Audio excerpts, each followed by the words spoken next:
Welcome to Very Honored Frater BT's Esoterinerd Podcast, Episode 92, in which I interview Dr. Bones. Dr. Bones is a Hoodoo practitioner, a chaos magician, egoist communist, insurrectionist, and illegalist. But first, Transformations and Footnotes. This is the segment in which I read my father's book, verse by verse, while we listen to Ricochet by Tangerine Dream. This is Transformations by John Dan Reeb. Chapter 3, verse 12. Pride is another one. In the flesh places, the pinwheel-eyed stuckness junkies, be they Puritans, lechers, dopers, or all three in any concurrent or consecutive order. You and I have seen them, and been there ourselves at one time or another, haven't we? Get pouty and exclusive about coming from needing agreement from others. So they exclusivize their agreement to those special in-ones who give it. Or, failing that, exhibit their ego differentiation as a weirdness. This gets them fame or incarceration, or both in simultaneous or sequential order. Some people even martyr them. That's a rich one, if gold is the same as hot air. Verse 13. Now there are many tribes wandering around in the flesh place. Some walk stridently forward into self-constructed mirror images of where they've been, and howl, "Ain't it awful?" while reconstructing their mirrors to proceed with greater dudgeon to the next bang-up. The joy is that there are many tribes, and tribes within tribes. The mirrors will reflect new lies, along with the old ones. Verse 14. The lies reflected by mirrors are often enough like what's ahead to be accurately confused with what's ahead, and thus contribute to the survival of the flesh-placed junkie's stuckness. That's what makes them continue. When it gets shaky out there, someone offers them another mirror. Just occasionally, someone takes their mirrors away. Verse 15. Creating someone to take the mirrors away lets things flow and happen. Mirrors are always an option, even when taken away. Who ultimately puts them there or takes them away?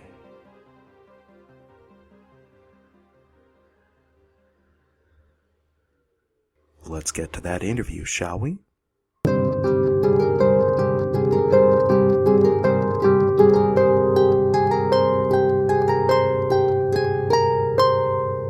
Greetings, Frater. Welcome to the Esoterinerd Podcast. Greetings! So your name is Dr. Bones. Indeed, Dr. Bones, the one and only. Are there any other names that you're known by publicly? No. I probably have a couple of different ones in my arrest record, but beyond that, no. Okay, right on. Cool. So, let's see, our mutual friend suggested that you'd be an interesting guest on the Esoterinerd. Would you mind telling us a little bit about your background in Magick? Sure. My background, as a lot of, baby wizards, I sort of started out kind of feeling out different traditions and everything like that. Started out with core shamanism. Slowly, started experimenting with chaos magic, but I really hit my groove when I got really knee-deep in traditional Southern conjure and Hoodoo, and spending a lot of time at the crossroads, graveyards, and that sort of early shamanic approach where, you're interacting with everything as a spirit that, you have a sort of communion with and sort of work with and develop a relationship with, translated wonderfully into Hoodoo, and specifically some of the more necromantic aspects of it. So I've been pretty much rocking Hoodoo and slinging it as hard as I can since I've been about 16. So I've definitely been over it for quite a while. Interesting. I only have kind of a surface understanding, not a whole lot of direct interaction with that system. So you do work, you mentioned at Crossroads. I've read a bit about that. So you go to major intersections for that, or like a less populated? Well, it depends. Really, the kind of crossroads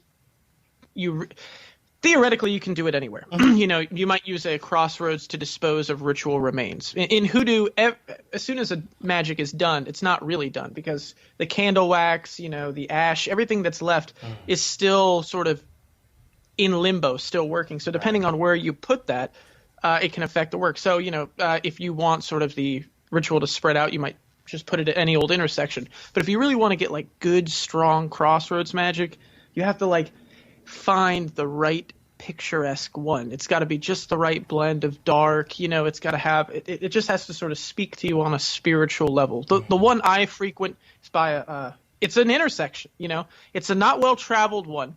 It gets very, very dark. It's next to a body of water. So in the summer nights, you can hear the cicadas and the pig frogs, and you know, you feel like you're in the old South. There's only one car coming every 5 minutes, and you can sit there and really do some amazing sort of ritual work and get into contact with the crossroads man. You can find spots like that in almost every town if you know where to look. How interesting. You said the crossroads man? Yes. And now who is that? The Crossroads Man in Hoodoo has a whole bunch of different names. The Black Man at the Crossroads is one. But if you were to take the traditional African crossroads deity / trickster figure, and if you could marry him with the German Teufel, so you have this sort of being, this liminal being that exists as a trickster, sort of akin to the Witch Father, who also, you know, deals in bargains, in trades. He assists with luck, like learning skills, stuff like that. So almost sort of like the ancient Mesopotamian, you know, spiritual teachers mixed with your traditional European devil that loves to make deals and, you know, give enchanted items, combined with sort of an African crossroads figure that's opening up the doors and gateways to existence and allowing life, death, love, and luck to flow through. How interesting. Now, does Hoodoo have a European influence? Or it sounds like based on your description. Well, it's hard. Hoodoo, number one, the core central pillar of Hoodoo is absolutely 100% African American. 100%. What's funny about Hoodoo, especially in the Southeast where I'm from, you know, if you go to New Orleans, you know, where Catholicism was very strong, the saints are a lot more popular. And so you'll see maybe some African power candles on, you know, stuff like that. But your old-time workers were African Americans who were Protestants. So they weren't even calling on the saints. They might call on Moses or be doing more plant work, stuff like that. You have that central pillar of sort of this African American magic that, you know, was passed through the slaves and sort of taken from, you know, African theology. You have a bit of Native American herbalism, who the slaves sort of interacted with, and so everything in Hoodoo you work with is, you know, native to American soil. And then you have this third angle, which was around the 1920s, 1930s. Large publishing houses started selling occult paperbacks to traditionally black communities in the South. So you would have folks, you know, in Florida buying a copy of the Powwow book, you know, or even the Lesser Key of Solomon. But they weren't doing any of the rituals. They were after the specific drawings and stuff like that. They were using the magical operations not as, you know, a student of the Goetia would, but using it almost as in a talismanic way. I see. So it's fairly eclectic. Yes. And you'll actually find a lot of traditional African religions are, you know, stuff like Quimbunda, Santeria, you know, these are sort of blendings that have a distinct flavor, you know, absolutely, and a sort of core idea and mindset about the world. But they're perfectly willing to take whatever works and sort of blend things along as they come to them. How interesting. So yeah, it's one of the things that I've noticed is a little different, especially a lot of people that are coming from a Western occult standpoint, is in traditional African occultism. And again, I'm no expert. This is just my experience of it. there's a distinct sort of view towards objects. It's not so much based on elements, like your sort of traditional Wiccan might be looking to, make this kaleidoscope of different elements, or, you have your ceremonial magician, sort of, the 4 watchtowers or angels or whatever. Mm-hmm.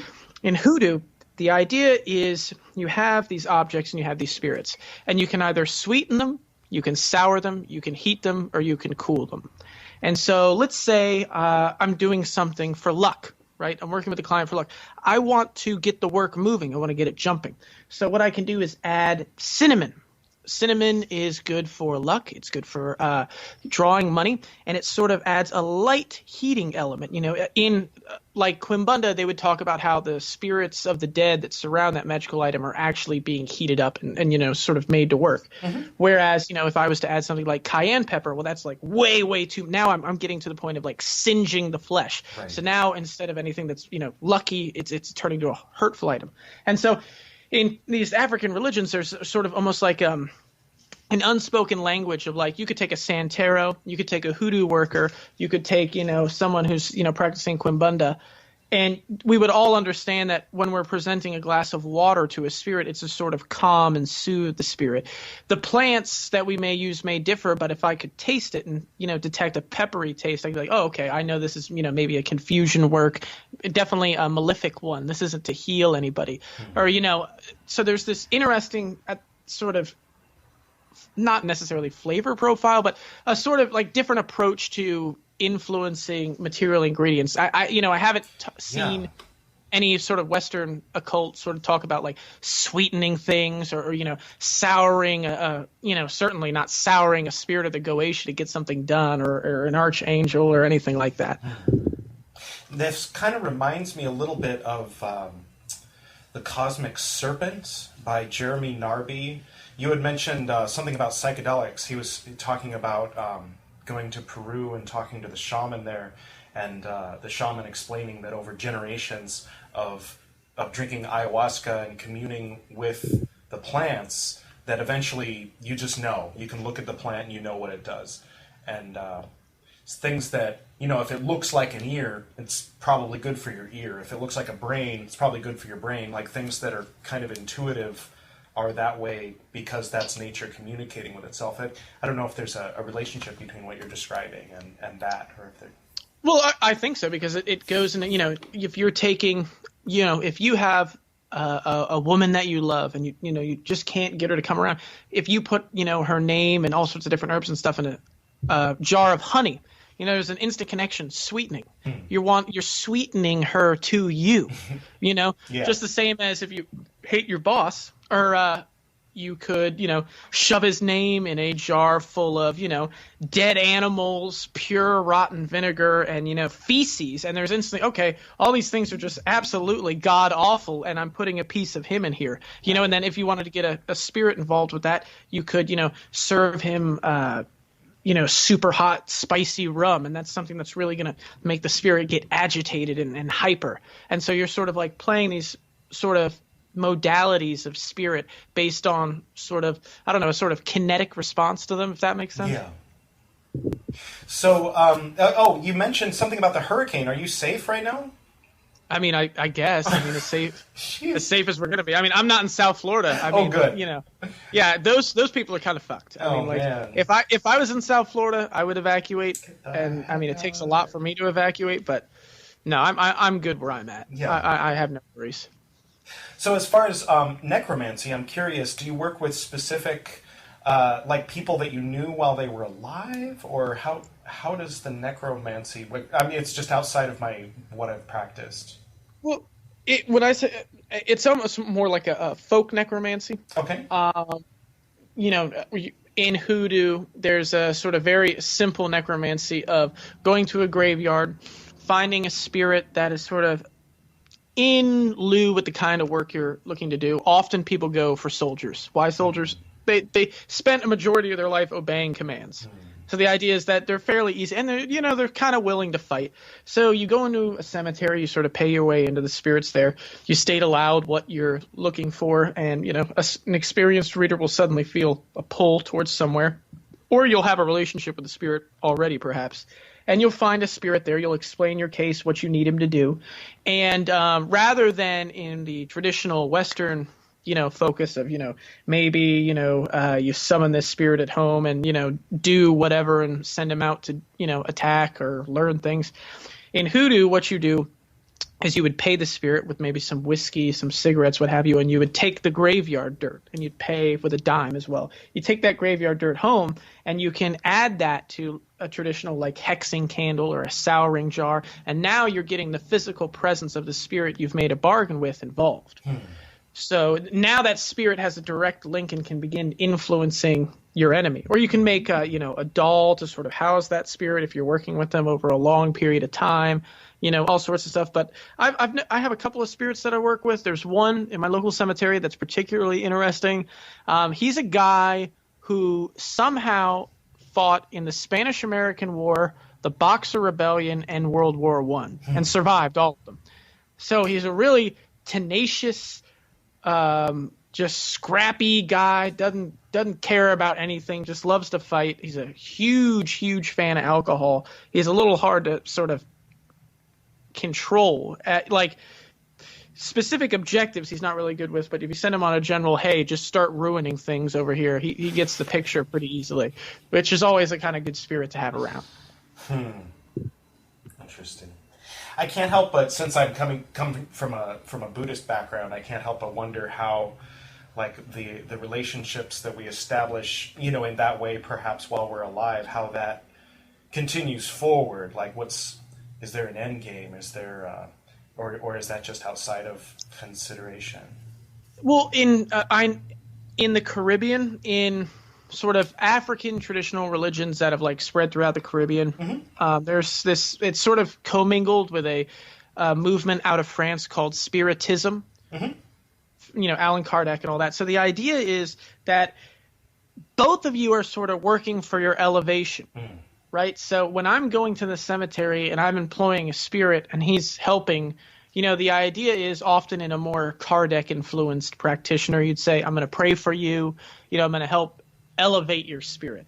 You'll have, specifically in Quimbunda, you'll have these spirits that, they are dressed up, devils, pitchforks. They're definitely not something like you'd want sitting at home with your, average Protestant family, like, oh, what's that? But the idea is that you're getting these really, really dark spirits, but by working with you, you're sort of uplifting them and allowing them, to shake off all these negative attributes that they had. So, again, now Hoodoo is more Protestant, a background, sort of Christian background, and so there's almost a sort of like shrug of the shoulders, like, well, God lets me do it, so there's got to be some plan here. There was an old Hoodoo phrase like, everything that happens, God has got a hand in it. So it was so easy to be like, wow, you hexed your neighbor and killed them. It's like, well, obviously God allowed it to happen, so it couldn't have been bad. So there's like, that's one of the things I loved about Hoodoo was not necessarily, I wouldn't call it amoral, but it has a very sort of Old Testament flavor to it. It's like Malcolm X said, be kind, be courteous, obey the law, but the minute somebody puts a hand on you, you put them in the graveyard. And that there's very much that mentality in Hoodoo of like, it's not like you do have to, like, most readers will say, go to your spirits, pray on it, do a reading, but there's nothing saying that you're going to go to like hell or anything if like put a death hex on a rapist or anything like that. Right. It's like, again, much more kind of case by case, I guess. Yeah. More maybe mercenary might be the term. I can't help but when you were talking about spirits being employed, I can't help but think that there's too many Confederate soldiers marching around on the astral. Oh God, I wonder if there's anything we can do about that. Oh, I'm sure. Oh man, I'm sure you could. I bet, a lot of times I think about that too. What is the sort of spiritual dimensions of the time that we're living in, and especially in the United States? This is a whole different ball game than what we've been sort of traditionally used to. This is some really wild shit. Yeah, and it almost makes me think that the whole thing about being Islamophobia, and then before that, the Cold War, everybody's afraid of the Russians, was just to distract people from the internal issues, you know? Oh, yeah, and that's the thing, like, especially people who have been, in these sort of leftist scenes, especially, have been warning people about this for a long time. And, I live in the South. It blows my mind after Trump got elected and, like, people were seeing, like, all these people say these absolutely, like, outlandish, crazy things, yelling at Mexican people, oh, this isn't my America. And, every person in the South want to be like, what the hell are you talking about? Yes, it is. This is still Klan country down here. People disappear down here. If you're, especially in Florida, if you're black, you can't go into Two Egg, Florida after dark. You can't. It's still kind of a sundown town. I work with an African-American woman. She has family in Mississippi. She will fill up her car in Florida, get a spare gas tank, and drive with a loaded pistol in the passenger seat, and she will not stop from Florida to Mississippi. It is just – it's this illusion that this country is some kind of progressive, city on a hill is absolute – horseshit to anyone that's actually been outside of maybe the West Coast or the more enlightened Northeast. Right. Like down here in the South, it's still just violence and good old boy systems and just people getting away with the most outlandish acts of murder and nothing ever happening. It's been that way since forever and it's not stopped. But I think now, especially with the advent of cameras and phones and everything like that, it's just too much to get away from. That's one of the amazing things to me is 20 years ago, your average American had a faith in the police that was sort of unquestioned. Now, the amount of people that would just accept something that a police officer says just because he's a cop have shrunk to, a very, very, very small minority. Yeah. And it's just sheer the fact that, people are beginning to doubt the power structures and to doubt the sort of world that we've all been promised is great and everything's fantastic and, by the way, worship this flag. People are really starting to get into a weird position and starting to wonder what's going on. It's getting surreal now, Trump and everything. Oh, yeah. We have a meme president.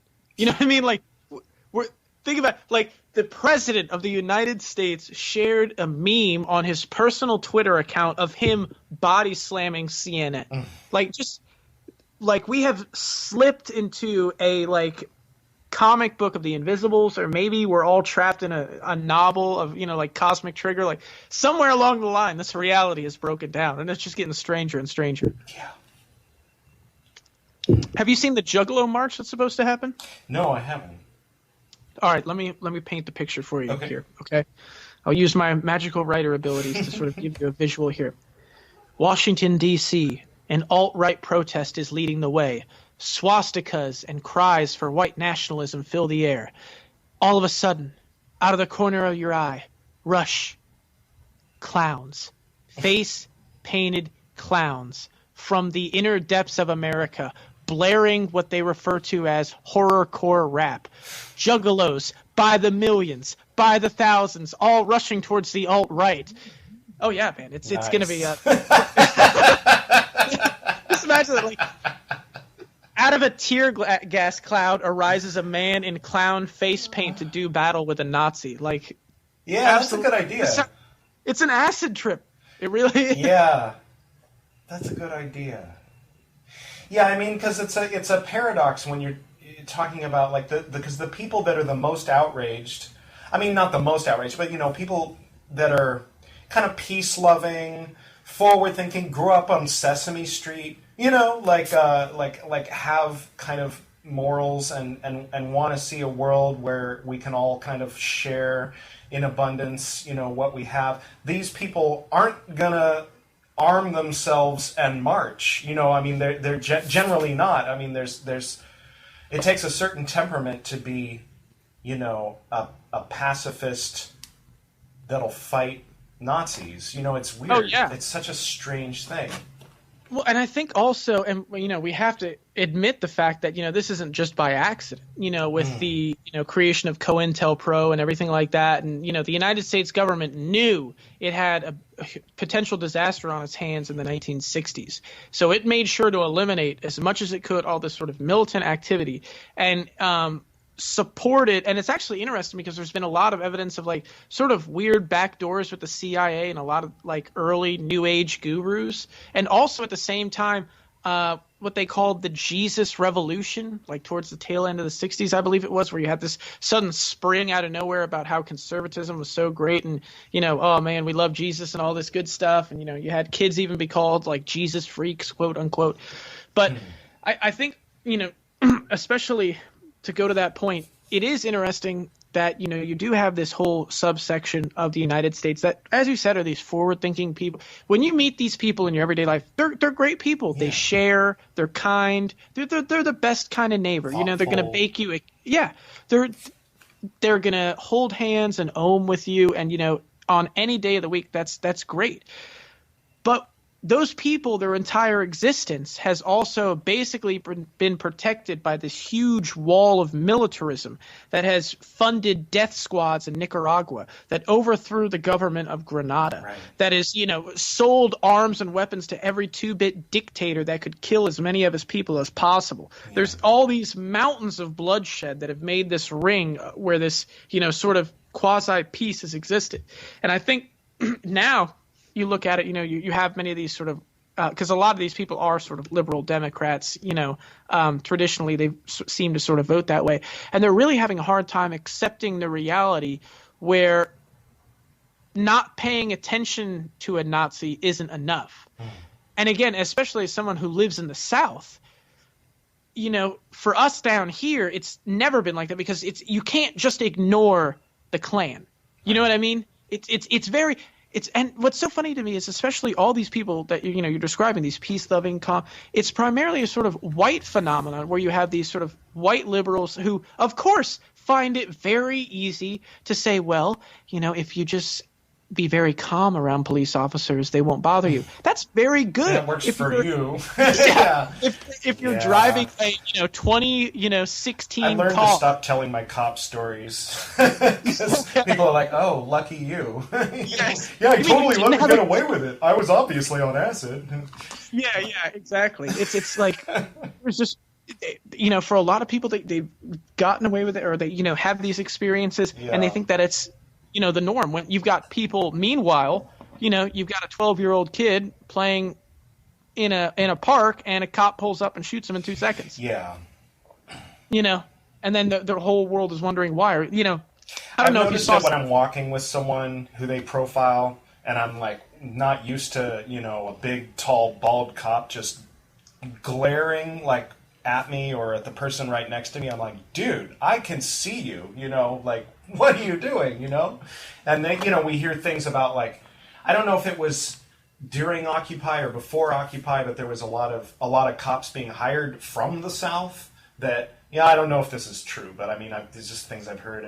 It's hard to trust memes and stuff, but, you know, that they were making sure that, you know, you're okay with, you know, beating down on people of other races, and they're like, "Oh yeah, I enjoy it. Okay, come work in LA." You know, it's like, oh yeah. Well, I don't doubt it. If you look at the history of in LA specifically, they had that anti-gang unit that basically, you know, got tattoos when they killed people. You know, I mean, all sorts of like just off the wall shit. And of course, here in the South, you know, again, long history of it. And one of the things I find interesting also is that now it's getting into the magical world.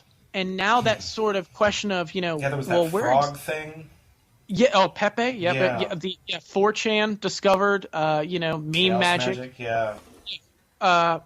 Which, you know, I don't quite understand, you know, I mean, I get it, you know, why the traditional occultists like to ha-ha at that. But any sort of person familiar with chaos magic can see the potential. You create a sigilized image, a meme. Right? And then you have thousands of people sort of put energy into it, either by sharing it, laughing at it. I just did a article for Gods and Radicals about a group of occult guerrillas in Maine. And it was a group of witches and wizards who were tired of the abuses happening in the Maine mental health system.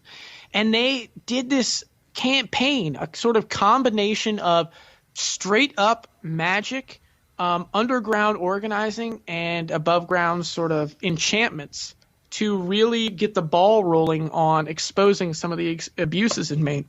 So you have this group of wizards and witches that were summoning Kali and doing all this stuff to sort of hex people within the hospitals. They were throwing enchantments on every above ground person they could. And one of the things they did that was interesting to me was they created what they called a digital poppet.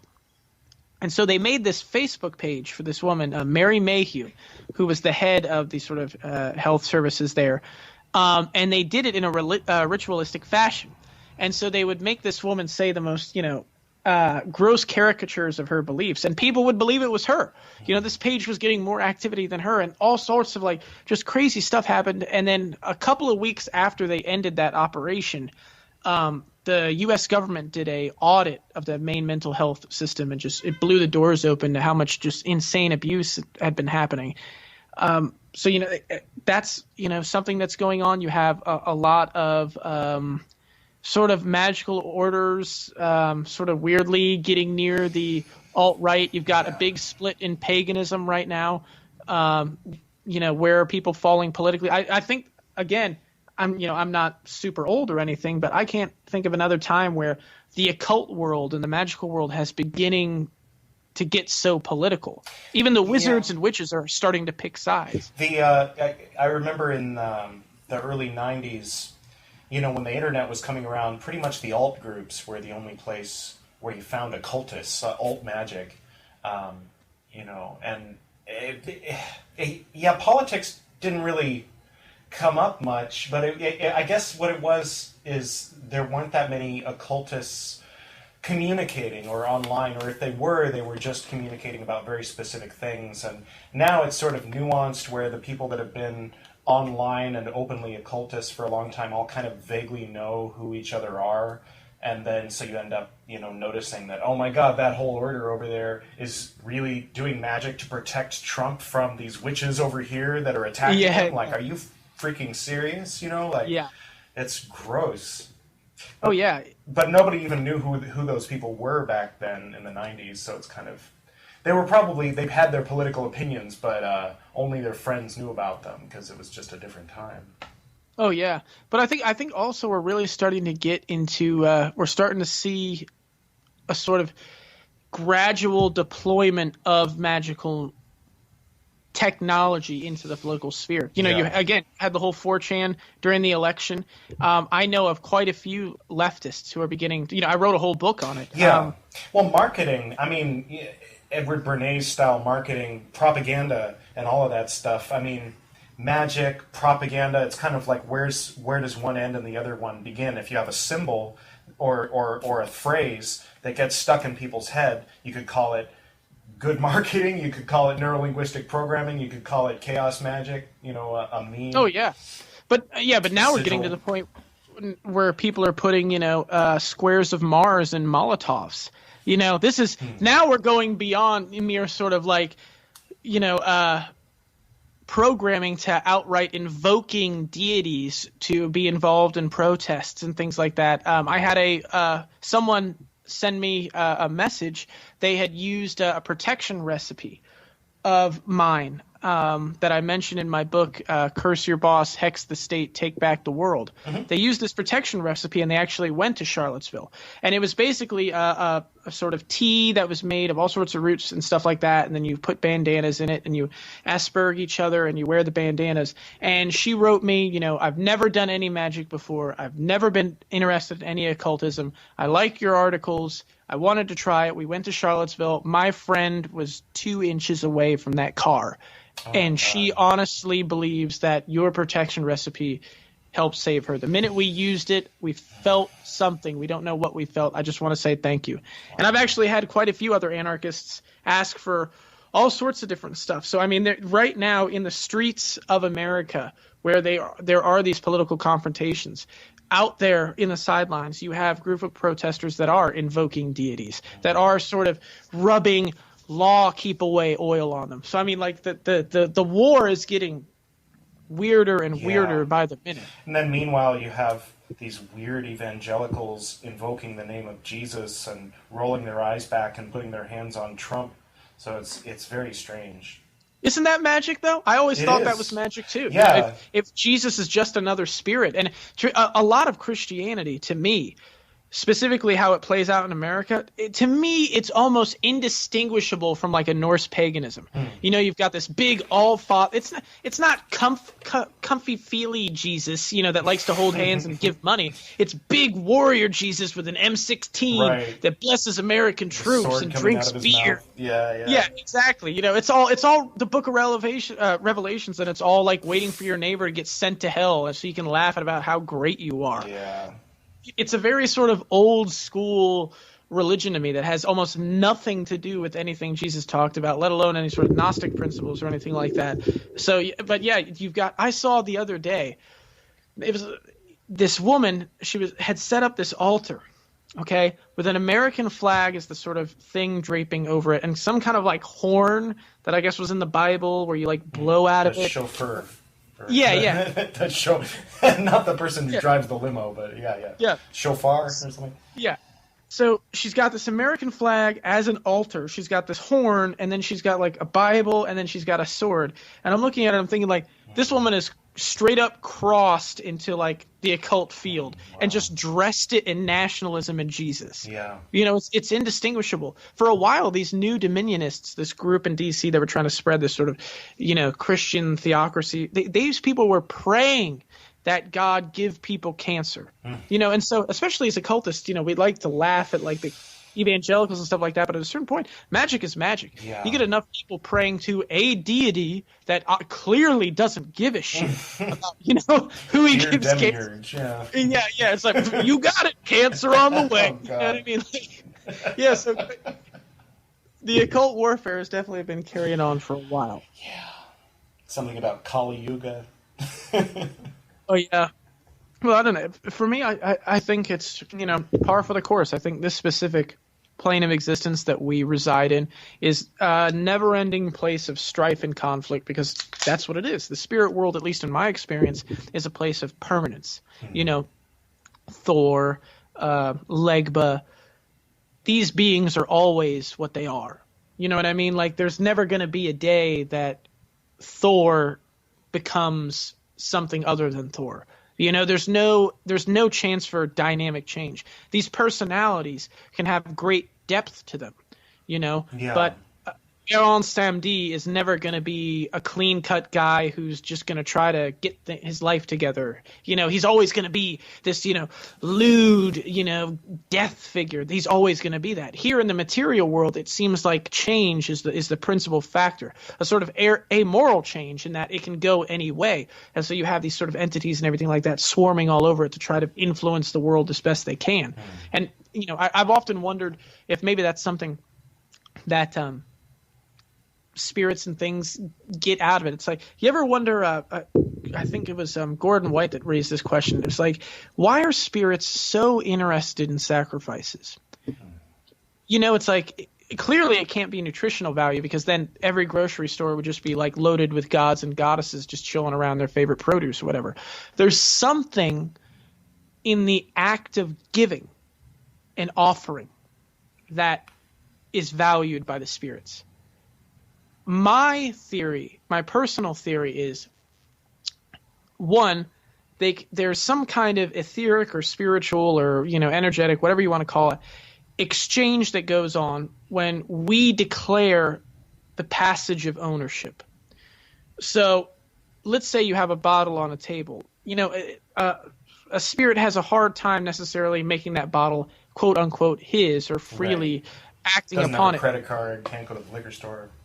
Well, yeah, or even just, you know, it's like, I mean, on a purely ghost level, it requires a lot of energy to pick a bottle up and move it, right? Or to, you know, redirect the house how you want it. And so sort of saying to the entities, you know, this is yours, you can do what you want with it, I think sort of makes it easier for them. But also I've had a theory that I think maybe spirits and gods and goddesses and all sorts of things, they plug into our experience of the offering. So I think they're not just, you know, sort of partaking in the energy of, let's say, the offering of a pork loin. They're sort of taking in all of your experience, you know, what a pork loin is to you, the memories associated with it, the smell, the taste. Is this the recipe your grandmother made? And they've got all these sort of multifaceted experiences and changes and, you know, whirling tempests all of a sudden through your act of will, through your act of intention, projected onto this thing. And I think perhaps that's really what the spirits drink in and enjoy, because otherwise they would just, like I said, you could just hang around at any grocery store or liquor store and just eat up whatever you wanted. Right. Interesting. It makes me think of, because again, I'm coming from kind of a Vajrayana Buddhist perspective.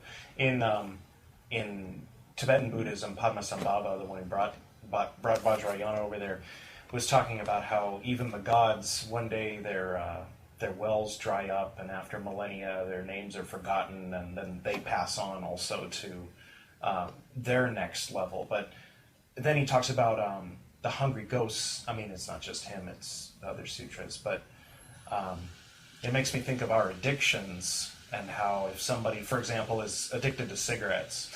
I don't know, do you watch Twin Peaks?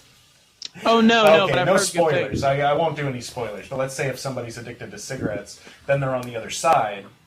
They really want a cigarette, but, they don't have lungs to inhale it, and they call those the hungry ghosts, who just are full of their craving, or whatever it is, sex or meat or whatever it is. And so if they can cling to somebody, whether knowingly in the kind of relationship you're describing, or unknowingly, maybe they're an invisible friend, or just a comforting presence that comes around and says, oh, they're there, let's eat, And so it kind of gets to partake in the addiction of the person who's troubled and all of that kind of thing.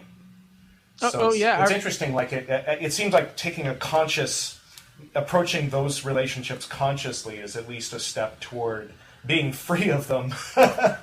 Oh, absolutely. And again, especially as spiritual people, I think it's an interesting dimension. Like how much of your average human being, they mostly go through life, very sort of unconsciously, and you wonder, all the sorts of different spiritual forces and manifestations that are just swirling about them endlessly. And I think also, again, this sort of piggybacks onto politics. You have a temple filled with 30,000 people. They're at the height of emotional gnosis. They are brimming with energy. They can barely stay in their seats. They're excited. They've been thinking about this all year. Everyone is filled with this amazing energy. Everything's about to go. And then you drop the national anthem, and you have a big waving flag, and 30,000 people stare at that flag and project that energy. That's happening at every Super Bowl game. Yeah, Vestal Virgins all over again. Yeah. Like there is this weird civic religion going on, and it's so weirdly like timed, and especially if you look at like some of the absolutely batshit things like the royal family does in England, you cannot tell me that these people are not very aware of occult techniques and stuff like that. Like, and even in the United States, there's just the very keen idea of ritualism and sort of energetic abilities. Symbols. I mean, and there's evidence that the U.S. government isn't certainly unaware. There was a program called MK Often, where the CIA worked with a lot of occultists. It was a sort of sister program to MK Ultra. You have Thomas Aquino, I think is his name. I could be wrong, but who is a high-ranking member of the Church of Satan, who wrote a manual for the American not this, it's the wrong name, of course, but basically the psychological operations of the U.S. military, sort of welding a sort of magical idea about, needing to absolutely believe in the results that you're working towards and sort of having them manifest throughout the world. Even Trump, his entire family has been sort of like really, really into this sort of like positive thinking cult. As long as you keep this sort of positive mindset of what's going to happen and that everything that you think about is going to manifest, right. So there's no objective reality. So that as long as you visualize it hard enough and just insist that it's reality, then then the world just comes in and forces it. Yeah, it's like, global warming. Well, that's your opinion. My opinion is different. Well, and it's scary when it's like, well, now he controls his fingers on the button. Global warming? Not if there's not any EPA. You know what I mean? Damn it, no. Yeah. Well, at least the ruins will be fun to pick over. Yeah, they always are.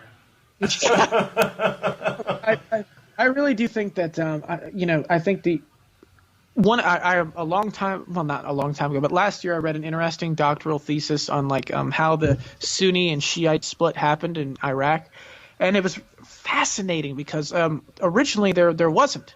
You know, we keep talking about how like, oh man, there's Sunnis and Shiites. They're just always, you know, fight. In Iraq that hadn't happened. In fact, it was kind of before the invasion, it was kind of seen as very rude to talk about which sort of, you know, aisle you walk down there.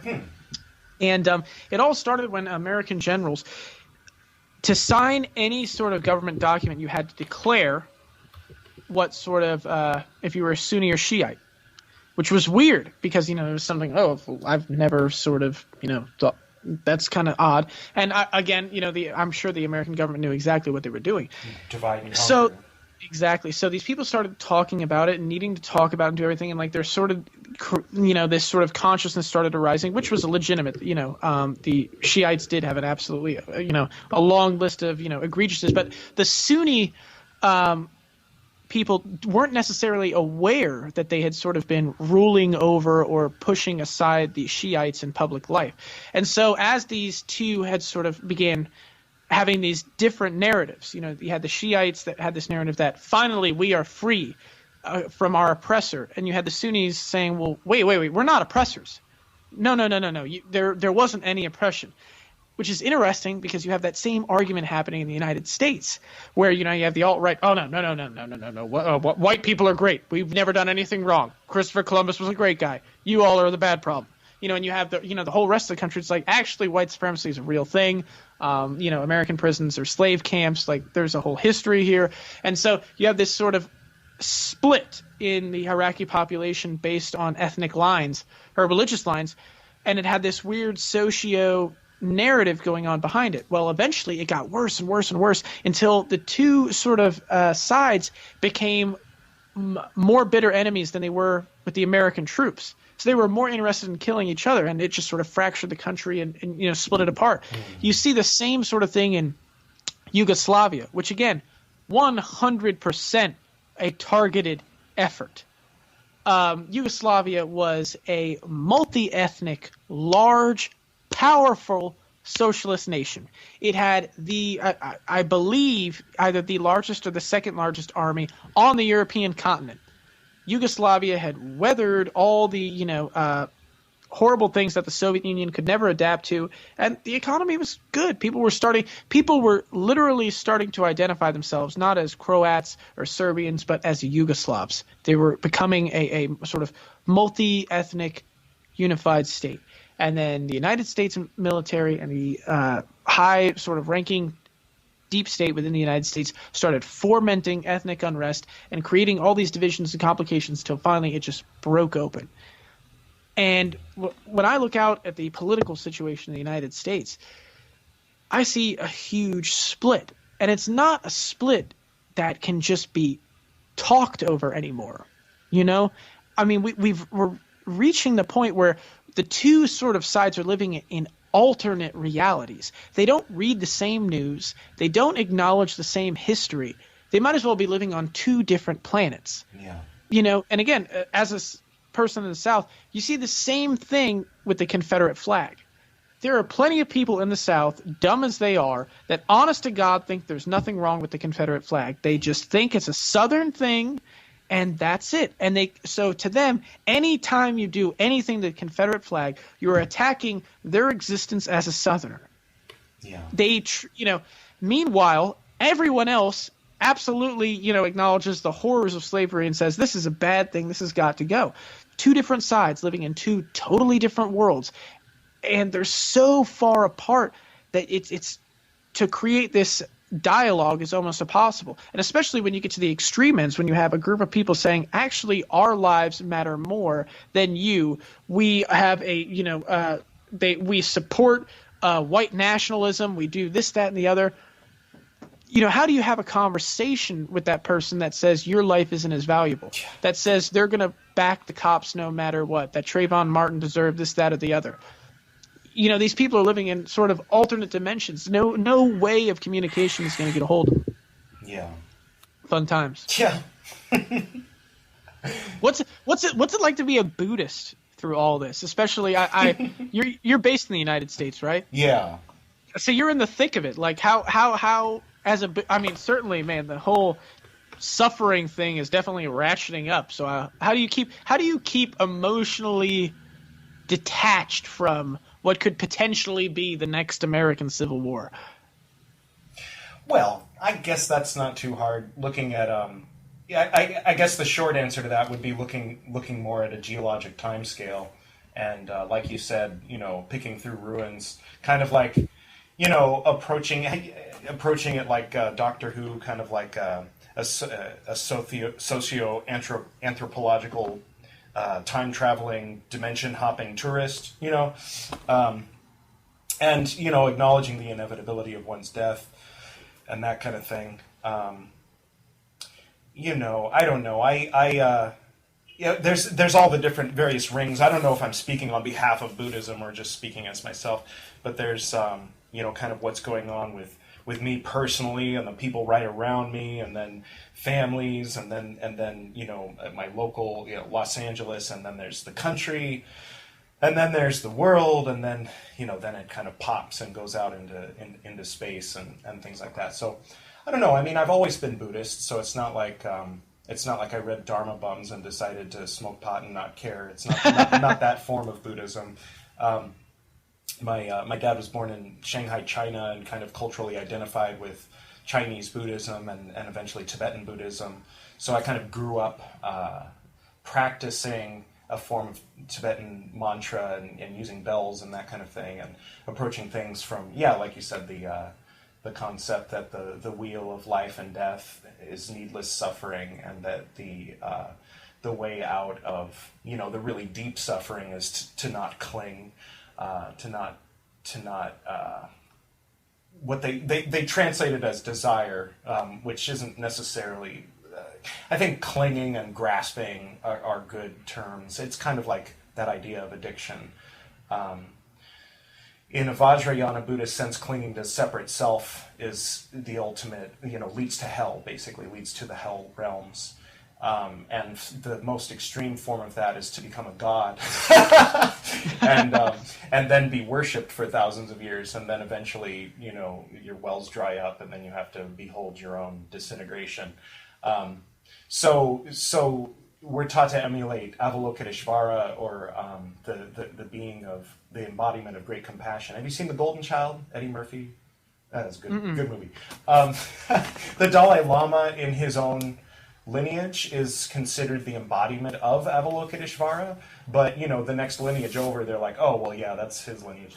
But Kuan Yin is the same entity, Kannon in Japan, and Avalokiteshvara in India, and that's the bodhisattva of compassion.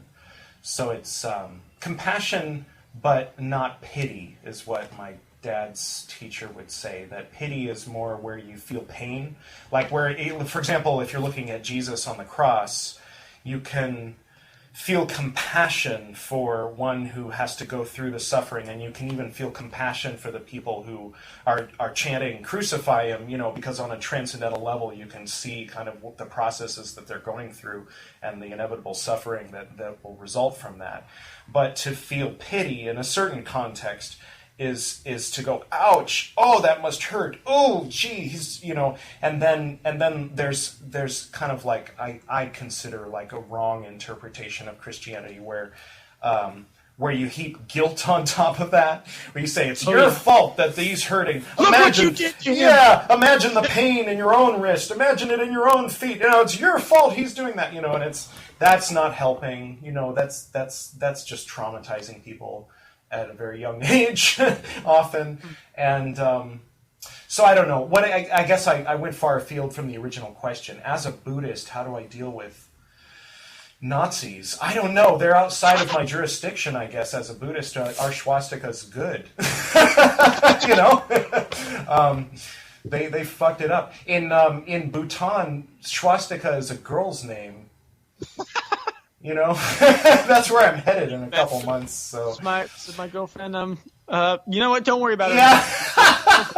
Like, what's his name? You're so limiting. Trevor Noah was talking about his friend Hitler. Did you catch that?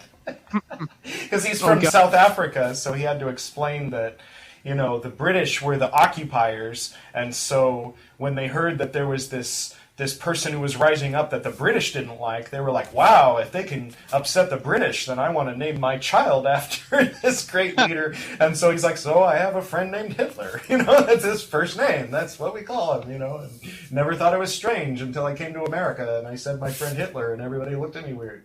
I believe there's actually a sect of neo-Nazis in Mongolia, and they full regalia, dress up, like they celebrate Hitler's birthday, and I forget, there was some kind of sort of British talk show host or whatever, and he's there, and he's like, this is the most insane thing I've ever seen in my life. Are they Mongolian? They're Mongolians in Mongolia? Yeah, Mongolians.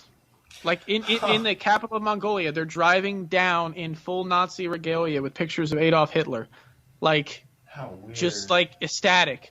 And it's just like, what the how in the shit? Why? But, what is it? Yeah, like, what's going on here? But I find, I don't know, Buddhism is very interesting to me. I find you probably know the line better than I do, where like someone's asking the Buddha about the afterlife, and he's like, basically, to sort of sum it up, like, you're basically asking, I'm trying to remove an arrow out of you, and you won't let me until I give you the name of who made the arrow and how it was made and where it was shot from. Yeah. That sounds right. Yeah, I find that in my own occult experience is a very helpful tip, because one of the big stumbling blocks when I started out doing magic was like, because I've got an inquisitive mind. I'm a journalist, so I'm constantly trying to figure things out. And so I before I could do anything, I just had to figure out how it worked. You know what I mean? And so I'd have all these spell failures and everything like that, because as immediately after it was done, I'd be like, all right, so how could this possibly happen? I'd be thinking about how it could manifest. I'd be thinking about how everything I was, saying it, until eventually I started to learn to trust myself and get into a sort of very visceral way of doing magic, and that everything's based on feeling, like a lighter touch, maybe. Well, yeah, and like I have a very sort of kinetic sense, like it's hard to describe, especially as a writer. It makes sense for me. It's like if I'm writing, I'll have a certain paragraph, and the only way I can describe it is like it sings, like it just feels right. Yeah. The words just go right, and like you actually feel it like in your arms and your body. As soon as I started doing magic like that, to where it was like sort of putting a song together, really treating it like art, it really started to string perfectly. And the idea that I didn't need to like have this whole sort of scientific explanation for everything really helped me out. But it's interesting. I mean, I always find it interesting to talk to Buddhists, because I myself have absolutely loved the Taoists. I've read, tons of stuff, and I find especially the painting of the three vinegar tasters to be like so interesting. And it sort of goes with what I have seen in sort of traditional African theology, in that there's like this idea that, this is what life is. There absolutely is the beautiful moments of a child being born, while at the same time there is a drone strike wiping out a wedding party of 43 people and spreading their blood and guts, 30 feet in all directions. Like, these things exist. And one of the things I can never detach myself from them. You know what I mean? Like, it's a sort of, I see these things, and I try not to. I don't. As my own politics, I'm a sort of individualist, anarchist, an egoist communist, and so I don't believe in morality. I don't believe in, good or bad. I think these are sort of moral attachments that we put to actions after they're done to make ourselves feel better about them. What one man's murder is another man's, justified killing. It's always people coming together after the fact to determine what a action is. Right. And then giving someone $1, oh, you're making them dependent on you. You're exactly. affirming the class structure, blah, blah, blah. Yeah. Morality is just an invention for ourselves. Nature is amoral. And there's like this very big like break between like traditional witchcraft and new age sort of stuff. Like, and how you view nature. Your New Age sort of thing with nature is like, oh man, the world and the universe is great and it's here to care for us. Whereas like traditional witchcraft is like, yes, the universe is great, Earth is sacred, and if you're not careful, she will kill you at the drop of a hat and not give a shit. It's like these people that go into the woods and they think, oh, nature will take care of us. No, nature doesn't care. Nature is what gives you air and oxygen and allows beautiful babies to be born. Life wins. Yeah, exactly. Yeah. But it's also the stuff that's like killing old people with heat strokes. You know what I mean? Like or wolves eating people. Yeah, the maggots and the viruses and the little bacterium, they need to eat too. So like we need to break down and decompose every once in a while. Exactly. It's all got a thing for it, and sort of accepting the universe as like, okay, this is a world of constant flux and change. In my mind, I can accept that, and while at the same time I can say, well, this is what I want to do in it. And so I think it's a very like fine line between like detachment and acceptance of like, well, yeah, people die. This is what happens, and then knowing also like why it happens. Accepting the fact that Africa has been absolutely brutalized since its independence period. I mean, if you look up the history of the Congo alone and what the Dutch did to the first African prime minister there, they basically reinvaded his country, captured him, tortured him, shot him, cut him into pieces, boiled his body in acid, and then ground his bones to dust. So also that the African people wouldn't have a martyr. I mean, you could look at the South African state in its entirety. You could look at what the West has done to Mozambique, to Angola, to all sorts of different, you could look at the diamond trade.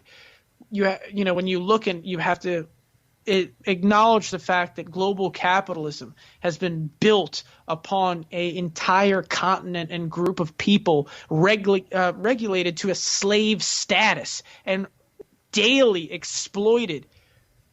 You have to be able to look at that, and rather than fret about good or bad or what are the parts we like, what are the parts we don't, I choose to look upon it and say, this is something that absolutely displeases me. It exists. I have to accept it exists. How can I live my life in a way that every day brings it more pain and with the eventual goal of its destruction? So, in short, I dig the whole acceptance, not so sure on the non-attachment thing. Yeah, that's interesting. I interviewed someone this morning that was talking about, and I always butcher his name, Thachichnon? Okay, that was horrible. He's a Zen master in Vietnam who is an advocate of activism in the name of Buddhism, kind of Buddhist activism. You might remember the image of the guy who set himself on fire to draw attention to the oppression of the French and the foreign occupants on the Taoists and the Buddhists, for instance.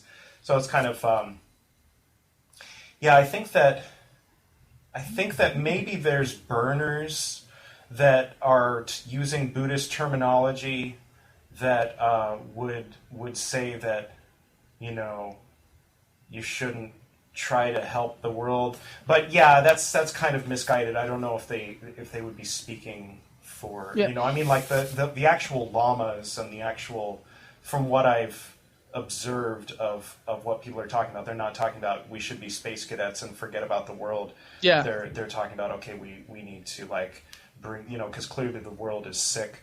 And there's some good stuff that we can offer, and we can make this a little bit less hocus pocus and a little more, realistic and sciencey, and help and actually go do things. Me personally, I'm interested in the history and the hocus pocus. I want to go to the place where Yeshi Tsogil turned into a tiger and flew up a cliffside with Padmasambhava on her back, so that I can kind of experience the richness of the that's just what I'm drawn to personally right now is what I feel I'm lacking is kind of that genuine heart. I listened to all the Alan Watts. I heard everything my dad had to say about Buddhism. I've talked to a lot of other people who kind of got it secondhand, American people who learned Buddhism from other American people, and so I'm currently about to head off to Asia and spend some real solid time there. Maybe partly wanting to get away from this gross Trump America, but not because I want to abandon it, but because it's too much with me, and just the grid is too much in me and too much with me. I'm going to cancel my phone, cancel my internet, get off, not get off the grid like completely. Obviously, I'm going to still, have my email address and a few other things going on, but get down to where I can exist on pennies a day, so that I'm not just jacked in to all the addictions, to Netflix and my car and oil and plastic and all of these things, and then start with the center of my universe, the monkey in the middle, and transforming that into the world that I would like to see, and focusing on that rather than just continuing to passively endorse and participate in foreign wars by paying my taxes, and all of that stuff. I mean, I'm still going to be paying taxes. It's hard to get out of. Oh yeah, if you're an American citizen, they're going to make you pay even overseas. Yeah. That's how much of a bastard the United States government is. Yeah. Like, oh, you lived in Switzerland for 14 years, better pay that income tax. Right. Yeah, I can see why. I have a cousin who moved to Amsterdam, but. I can see why people are wanting to not participate in, financially and the drones and everything. Oh yeah, I get it. And like one of the things I found interesting, I remember reading something by a Taoist, because it was talking about like this specific question in regards to like Taoists and violence and self-defense and all stuff like that. And they had been talking about the concept of Wu Wei. And this sort of effortless action, the uncarved block, and the idea, like, of course, if and it was one of those ridiculous questions, like, oh, well, if you're so into pacifism, if someone comes in and is trying to rape your daughter, you're just going, and basically the person was like saying, well, the whole idea of this effortless action is action and movement and total connection with my inner self, to where I don't need titles or morality or these different structures to memorize. Yeah, exactly. I just act effortlessly. The movement belongs. So yes, if someone's attacking me, then I just do. I repel them or move. The traditional Taoist way would be supposed to redirect their energy. But for me, that always stuck to me. Specifically, my own sort of politics, where it's not about good or bad or anything like that. In a world that is the way it is, there are certain things that do not go with my soul. There are certain things that just do not fit with me, and I must go out and act against them. Again, I think a lot of it is also like me personally. I'm a little bit more of like a fire starter. You know what I mean? Like I have plenty of friends in Europe, but like part of me, like they're worried for me in the U.S. and oh, you'll always have a place here. Right. But you'd rather I just punch don't, a Nazi. Yeah, I don't. I kind of really. The first time I fired a gun, I was sort of instantly in love. Not for like, oh yeah, I get to kill something, but just to like the click, the bang, the fire. It was just whoo. It like woke up the little goblin in me that liked explosions and stuff like that. Mm-hmm. But also just sort of having that just I don't know. That's just the inciting element. I prefer to be an inciting element, and if in my own life, barring some major crackdown, which it would have to be pretty bad, I think I'm just gonna stay put and try to stir up as much rebellion as possible. Yeah. Well, the clown thing sounds interesting. Oh man, I hope those juggalos beat the shit out of those Nazis. I mean, I've never really been. The Juggalos have always been a very, very weird people. I mean, someone that wears clown makeup and listens to rap about killing people, you can only take so seriously. But they've kind of gotten a raw deal. The whole point of the march was back a couple years ago, the FBI classified Insane Clown Posse, which is the band, and their members, their fans, as gang members. Now we can say, oh, It's a clown gang. Oh, FBI, you're funny. Okay, that's fair. Here's the problem. If you're a juggalo and you get pulled over with a ICP sticker, that allows the cop to do a whole bunch of other stuff because now you're a gang member. Let's say you get charged with a crime. You don't go to regular lockup. You go to segregation because you're a gang member. And you're going to go in with the hardest, baddest,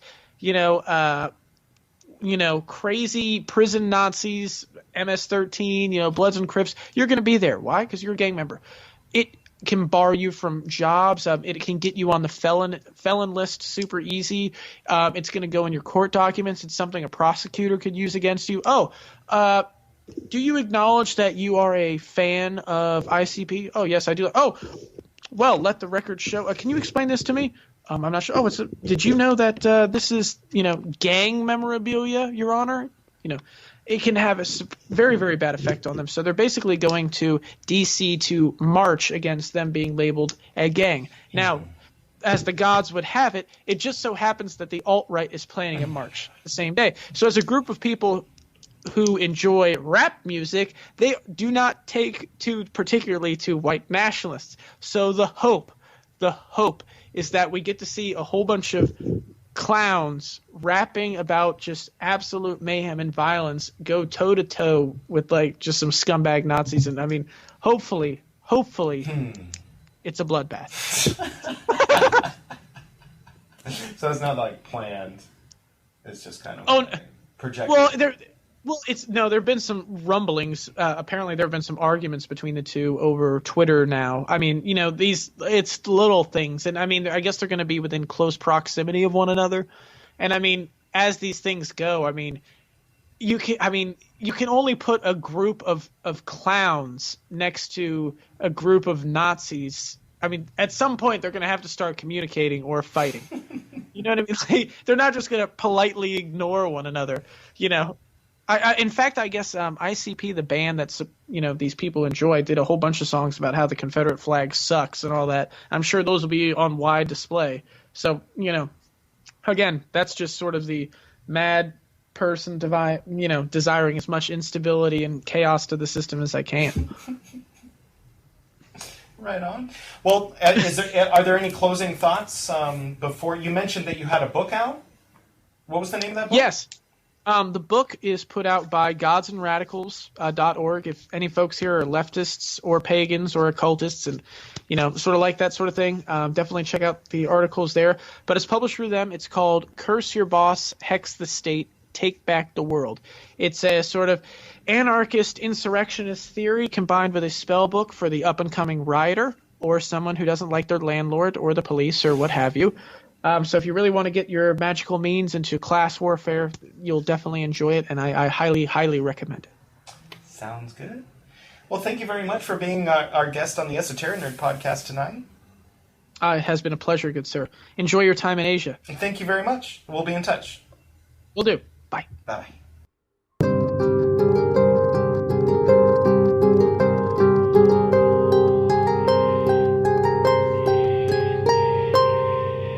Thank you, Dr. Bones, for being our guest on the Esoterinerd podcast tonight. Special thanks to Susumu Ueda and his father and the other monks who you can hear in the background right now. Special thanks to Camille and Kennerly, who play the harp intro and outro to the interviews. Special thanks to Tangerine Dream. And most importantly, special thanks to you, the Esoterinerd, listening to this podcast. Thank you all for tuning in.